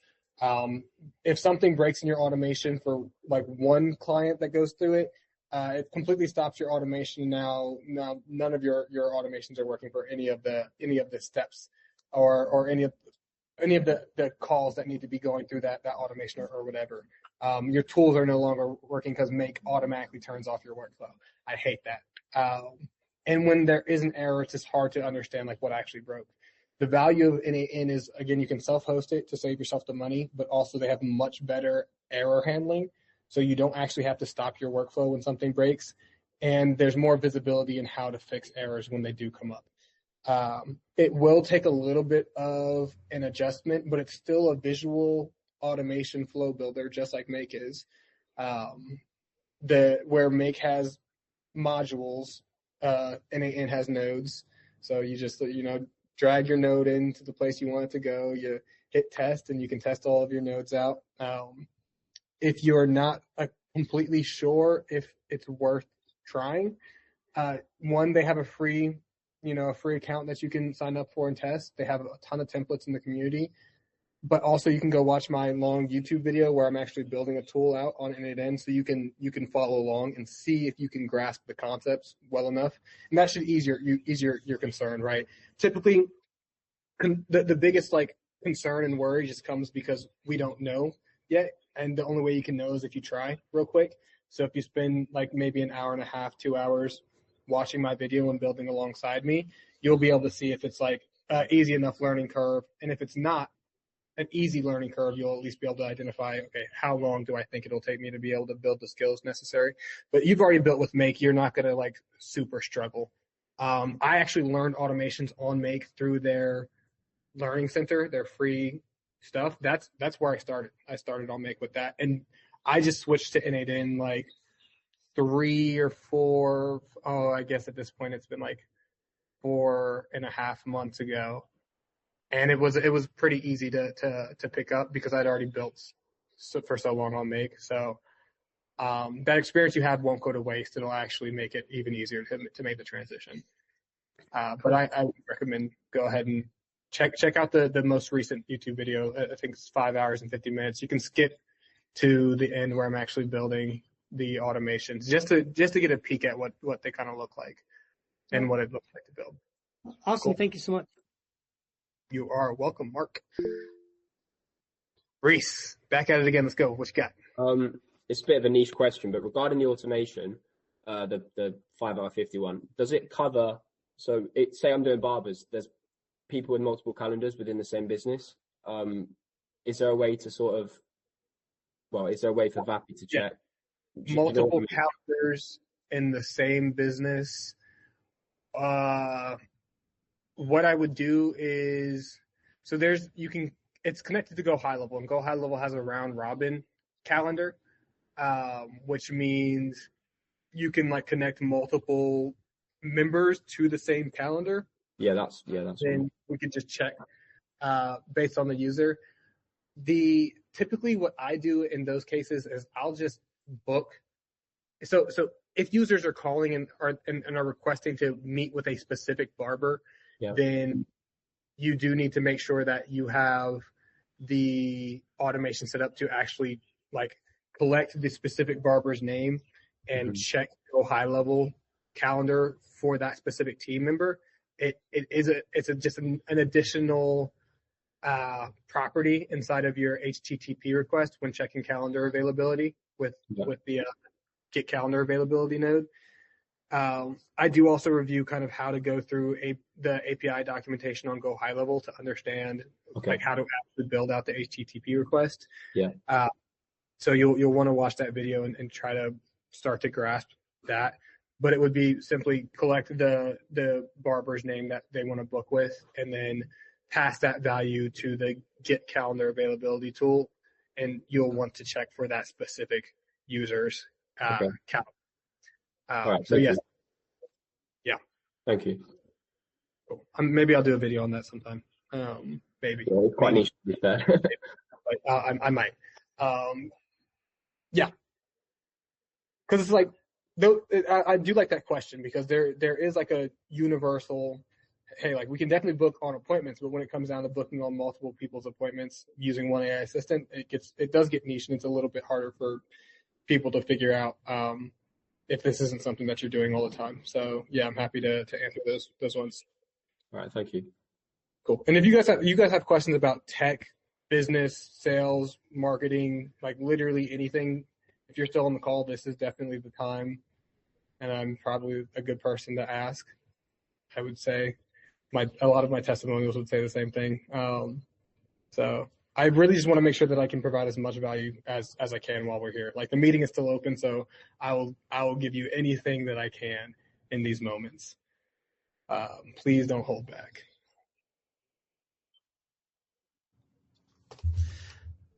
Hey, what's up, man? Really appreciate the presentation tonight, or I guess wherever people are at in the world. Morning for Max, sounds like.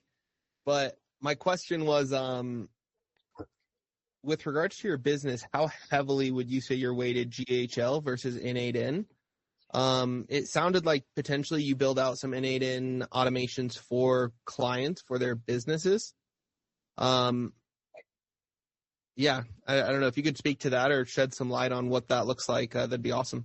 I got you. So the majority of my systems, I've done a lot of both. So pretty much to start, I ran all of my automations inside of Go High Level. And I do that for convenience, right? If I don't have to pop over to a bunch of different platforms to be able to automate a task, I won't. And Go High Level has a ton of free automations, right? There's no API cost, and you just get to run it. But Go High Level also has these things called like custom webhooks and other custom actions that cost a penny every time you use them. I'm a penny pincher. I don't like to cost pennies where I don't have to. So I've intentionally taken some of my AI calling automations out of Go High Level. They're triggered from Go High Level, but the actual automation happens inside of N8N. So a lot of my systems are run kind of jointly, like N8N and Go High Level very much integrated into each other, which allows me to have my AI assistant integrated into Go High Level pretty much, which is huge. So as far as like customer engagement automations, most of that stuff can happen inside of Go High Level. Pipeline updates, CRM management automations, that's what all the Go High Level stuff. Anytime you want to be able to automate like even onboarding and other admin tasks, if there's like a form that needs to be filled out and that updates databases, like Go High Level has forms and surveys built into Go High Level. So form is submitted, triggers an automation, right? So I try to stick with using Go High Level for as much as possible. That way I don't have to necessarily go out to other platforms. But whenever there's something a bit more complex or I need to tie AI into it, if it's an AI automation, not just a standard automation, then I'm definitely using an N8N, right? So my AI texting it's triggered in Go High Level when a customer replies in the Go High Level, sends a message request or sends that message out to N8N to my agent so that my agent can write a response back, and then I use API requests from N8N to actually reply inside of Go High Level. So my systems are very much like tied in to like if you don't have both pieces, the systems don't work. They could work in part separate, but I intentionally built them out to be like as married as possible, just because it's the most efficient and effective. I don't mind taking the long way around, the harder route to build something that's going to be more powerful and save more money. I'm willing to do the things that are a little bit harder, but I'm also always thinking about how can I make the hardest things as easy as possible. I hope that answers your question. The answer that I would give is mostly in Go High Level if I can, but complex AI stuff, anything. Yeah, dude, that was fantastic, especially giving examples of when you would use N8N for anything that's AI related, agent related. So yeah, I've been hesitant to pull the trigger on GHL just because I feel like I got it shoved down my throat so many times, and it was like, okay, already got into the Zoho realm. GHL is another platform to learn, but yeah, you did a great job selling GHL tonight. I will say that. Should have put my affiliate link in here, huh? Yeah. I actually do love them though. Like the first time I heard about Go High Level, wasn't a big fan. I'd used it in another business and didn't like it, but once I started running my own business, that's when I realized how powerful it was. And it's worth using in your own business so you can really uncover how can you provide value with it to your clients. But I love it. You just can't find a better platform that has all of your tools and all of your little like automations integrated in one place. It's just like, it's sick. I honestly wholeheartedly would shout out Go High Level. N8N is also like a really good platform in my experience. I love using it. And I'm the same way about Vappy, right? Like there's a lot of voice providers out there. I've partnered with a lot of voice providers. I've done like system build outs with pretty much anybody you can think of.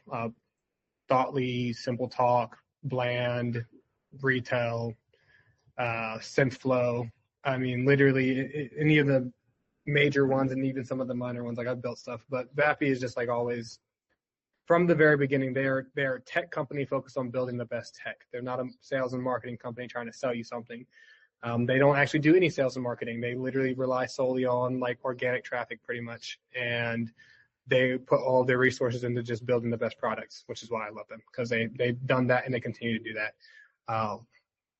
I mean, OpenAI released real-time API, and literally 3 weeks later, OpenAI real-time API was built into Vappy, right? So it's like they are constantly updating and are always at the cutting edge of everything that's happening out here. And they just also raised $20 million like a month ago. So it's like they were already the best, and they just raised a bunch of money to become even better. It's like Cool. So anytime you hear me like recommending a software or a tool or a service provider or anything, it's not just because like I've not used anything else or I've not considered the options, or because I have a personal relationship with them. I do have a personal relationship with them, but it's because they're actually the best. So yeah.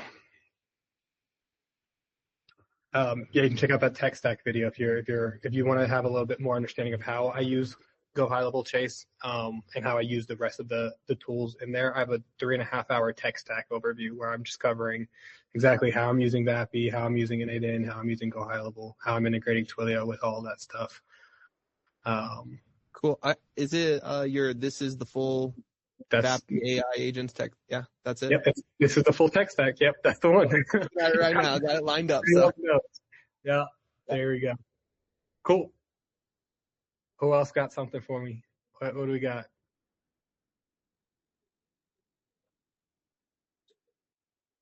Give it a go. Give it a go.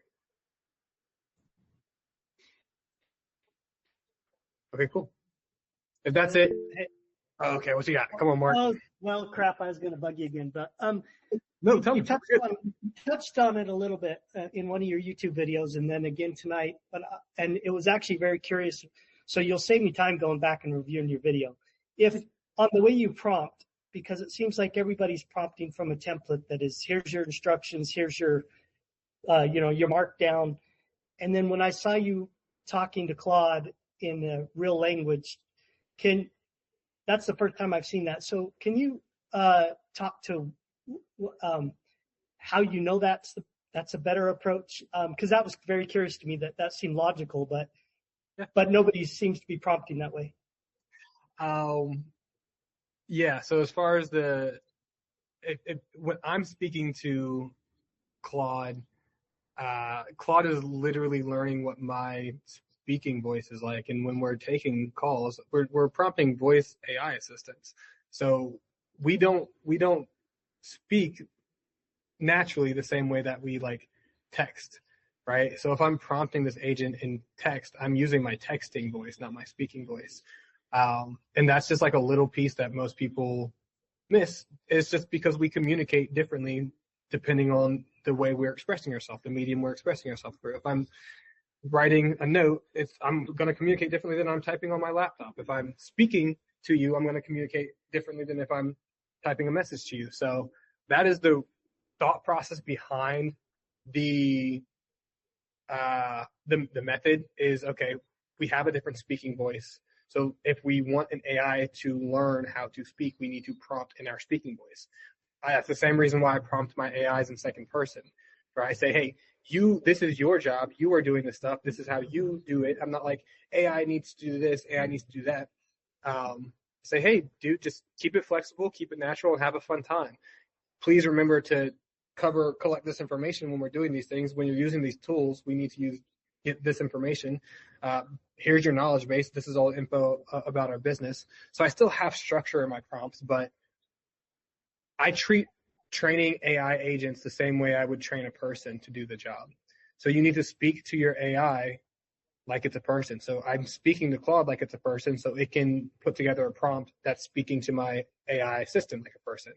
And if I'm prompting, if I'm going in to tweak the prompt for the AI assistant, I'm still speaking to the AI system like it's a person, so that it can act like a person, so it can behave like a person, and it learns from every interaction it has. So it's learning on the call, but it's also learning from the way that I'm talking to it. So I turn on speech to text on my laptop pretty much, as I just like can double click my microphone button and I can start speaking. So that's the theory behind it. The reason I know that is the best approach is because I have been building voice AI assistants since October of last year, and I have trained hundreds of AI assistants for voice. And the only way you could have done the amount of volume I've done in like prompting is if you had worked 16 hours a day for 16 months.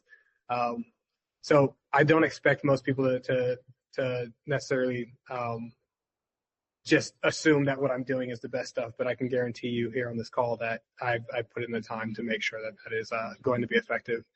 And just testing it on the market. Like you really don't actually know anything until people, like real human beings, are talking to the AI. So all of this is from feedback of like actual people talking to AI agents. Like you can think you have the best assistant in the world just from your testing, but until it's actually out there engaging with people, you don't know. So Awesome. that's all I hope that kind of paints the full picture of it. Is speak like a person, and you're gonna train an agent that learns like a person. Yeah, thanks. Yeah, I just found it interesting that that was the first time I'd seen that. So Yeah, I've actually also never seen anybody else do it. But I did stop watching other people's YouTube videos a few months ago, so I haven't really seen much of other people's stuff for a little while. But I do hope that helps, Mark. I mean, it's really fun to go prompting. Either way, I think that's really what allowed me to figure this stuff out. Is I just had fun doing it for a long time, and I didn't mind working all day doing it because it was enjoyable. Something that's really fascinating about working with voice AI agents specifically is we're actually conditioning ourselves to be better communicators in these conversations. If I'm using speech to text to prompt my assistant, I'm now thinking something, but I'm also speaking it and communicating it. So I'm building better communication skills to articulate what it is that I'm trying to communicate. I'm also actively rewiring my brain in that communication process. So I'm building better, better neural connections for being able to deliver information in a way that is effective. And then I test my AI assistant. So I'm actually calling the assistant and having this back and forth conversation.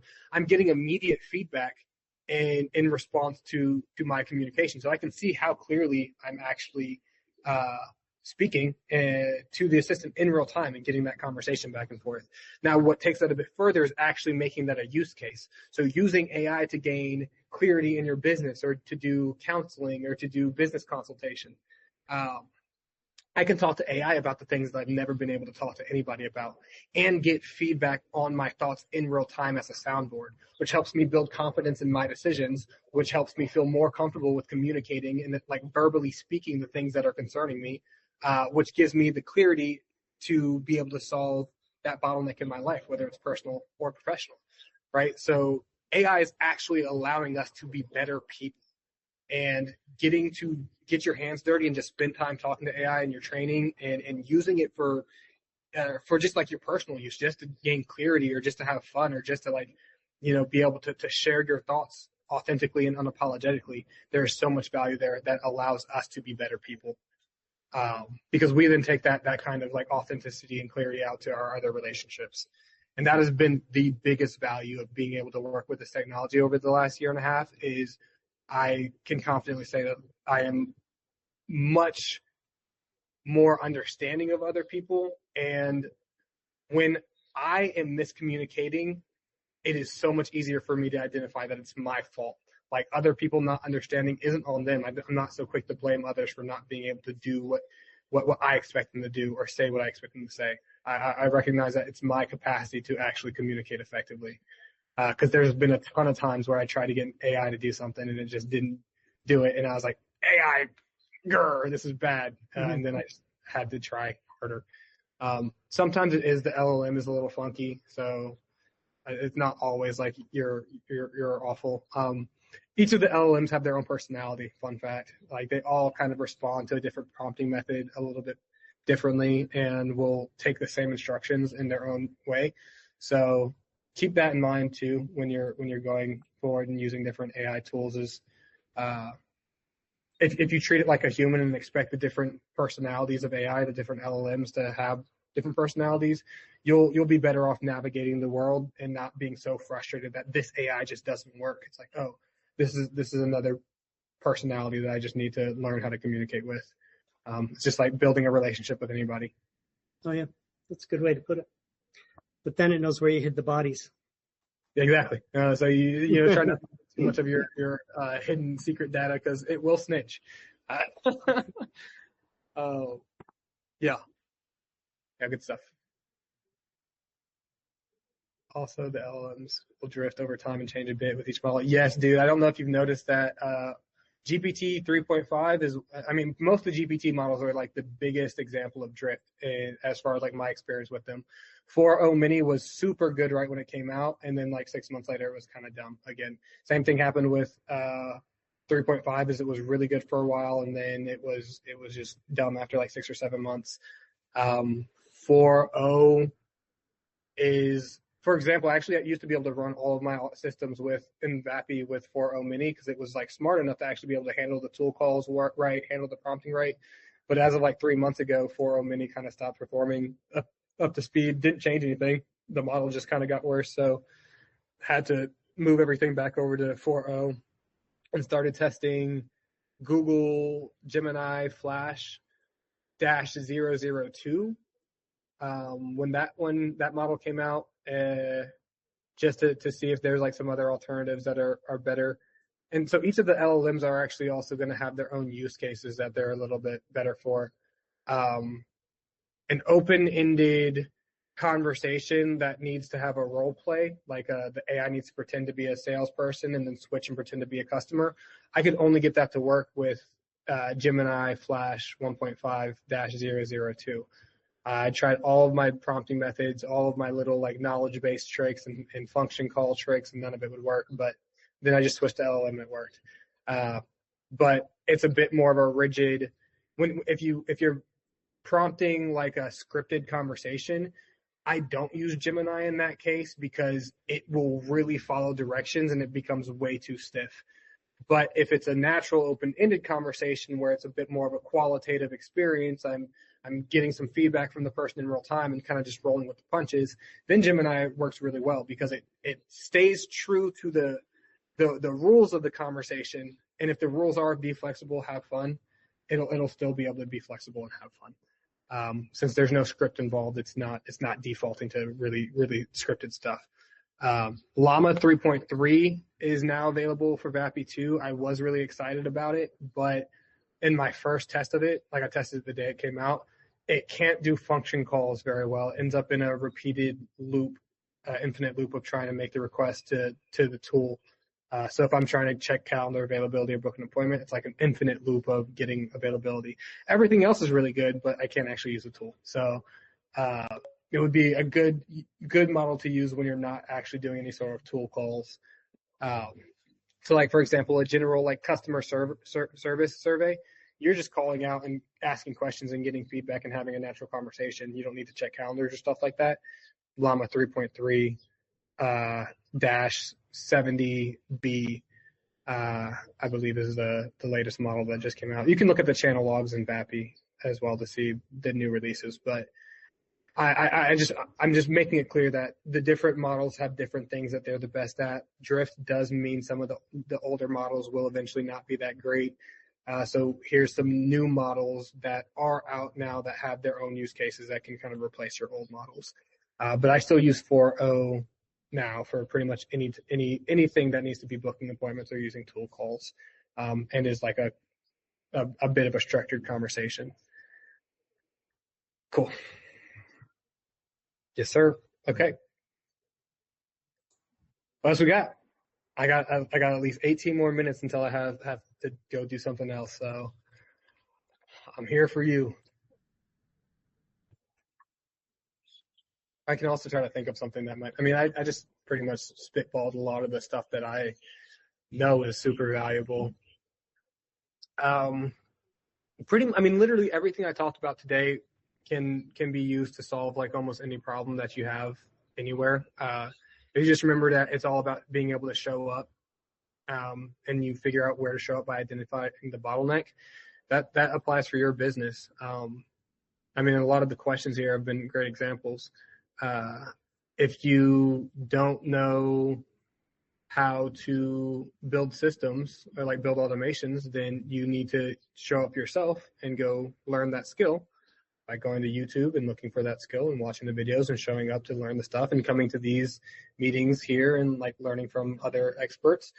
Or you work with somebody who can show up with you and for you, right? So you don't always have to show up yourself. If you're a service provider and you don't actually have the deliverability, the capacity to make the deliverable happen, that's not an excuse to not build your own business. It just means you need to go find somebody who can show up with you to make that deliverable happen. And then you can offer that to your clients so you can show up for them, because your clients are doing the same thing. They're paying you to just show up for them. So you can also pay somebody to show up with you or give somebody a cut. And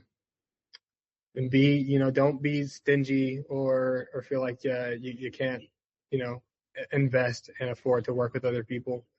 Because if you're stingy about your willingness to invest, the people that you're attracting to your sales calls are also going to be stingy about their willingness to invest. The energy you put out into the world is the same energy you're going to get back. That is very much true. So be willing to get the support that you need, to ask for help, to accept help when it's offered to you. Obviously make wise decisions, but don't spend all of your time just thinking and thinking and thinking and doing more research and thinking and thinking.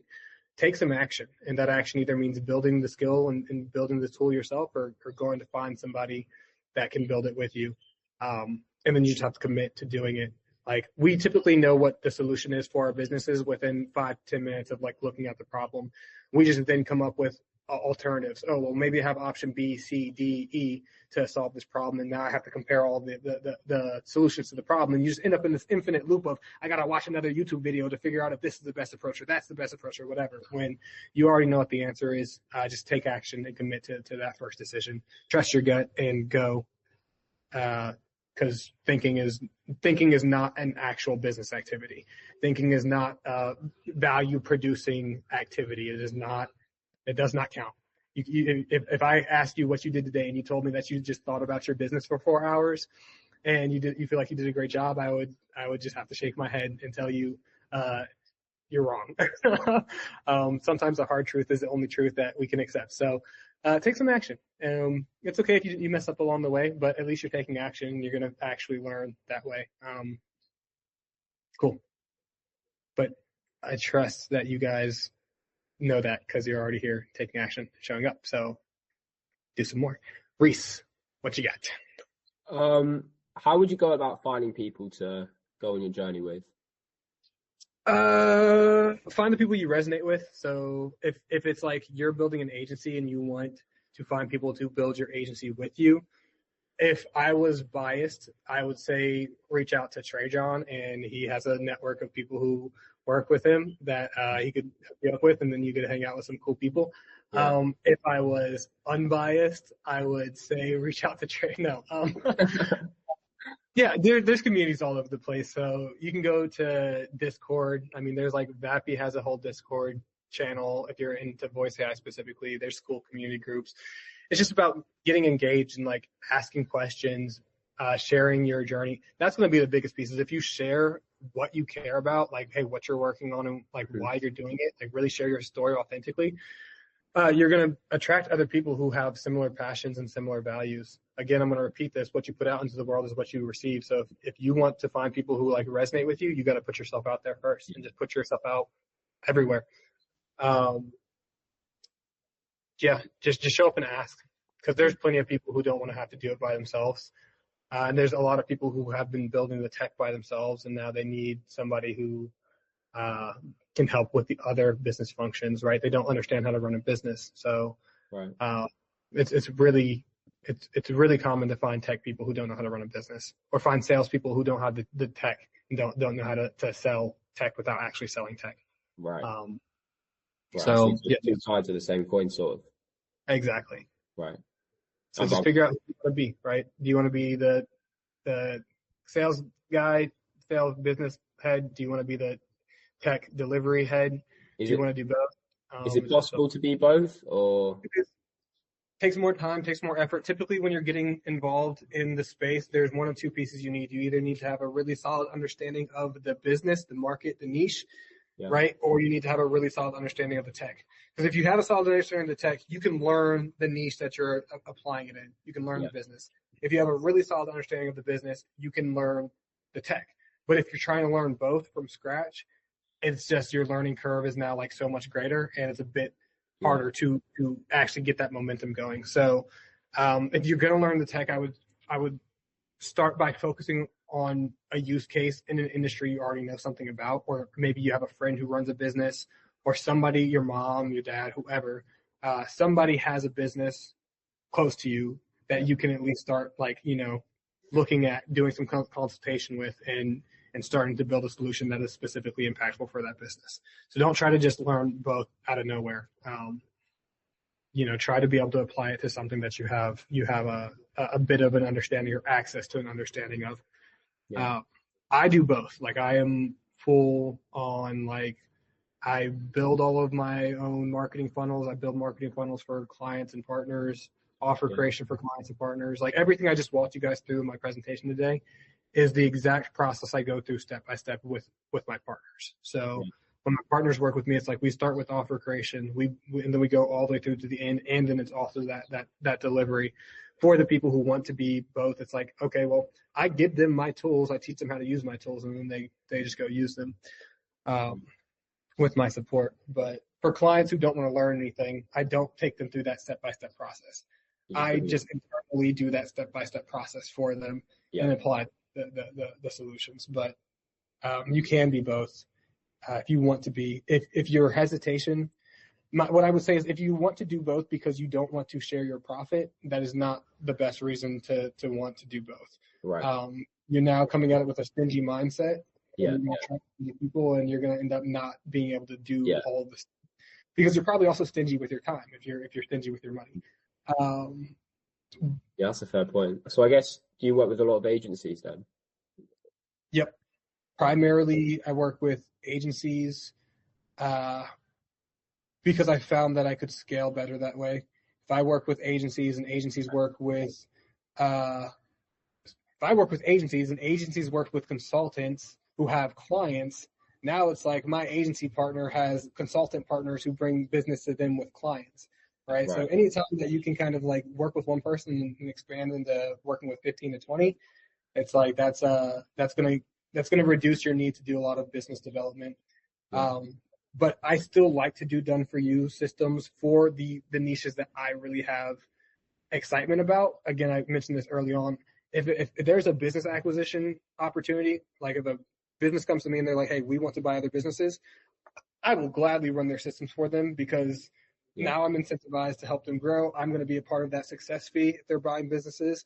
If they're operationalizing those businesses and putting automations in place, I now have projects to automate and put better operations in which case I could get a percentage of that success of the actual business functions.